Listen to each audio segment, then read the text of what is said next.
Well, hello, good to be with you. Wanted to share something with you today that I've been thinking a lot about recently, and it's come up a lot in conversations, specifically when I meet with people managers. One of the things I hear is some version of, I called the employee into my office for some coaching. Then whatever follows after that, to be honest, I usually miss because I have this out of body experience that requires me not to get super judgy or annoyed in the moment. And it occurs, I think, because I immediately know that if the manager is beginning an interaction by telling an employee to come into their space and get prepared to be spoken to or at, this is not coaching in the generative sense of the word. If anything, the conversation is likely on a spectrum of condescending or consulting or somewhere in between, neither of which are overly helpful if the intention is actually to coach.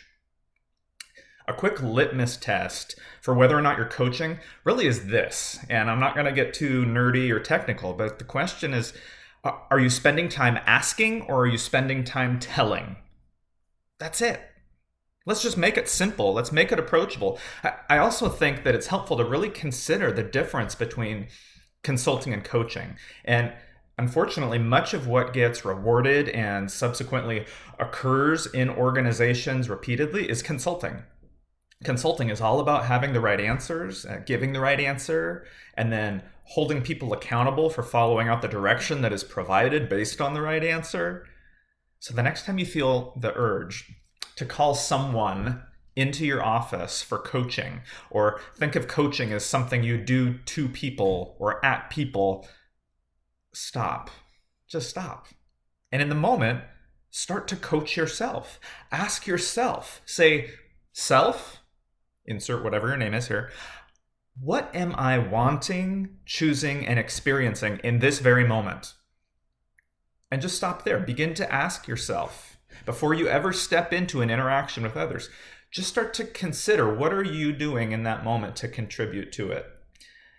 The likely occurrence, and if you likely do that, what will come up is a realization that it's not actually the employee that needs coaching, but you.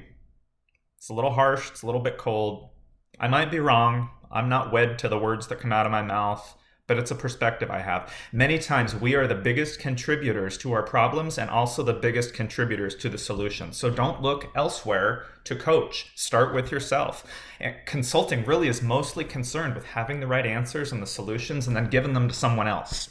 Coaching, based on my experience and understanding, is concerned with making space for a conversation that enrolls someone else in understanding what they are wanting, what they are choosing, what they are experiencing in any given moment.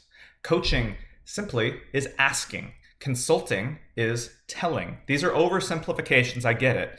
Neither one is right and neither one is wrong. They are just different things. And so if you or someone else is interested in experiencing the difference between the two, or if you have a different perspective, hit me up on LinkedIn, send me a message. That's what I'm thinking about today. Hope this finds you well. Take care.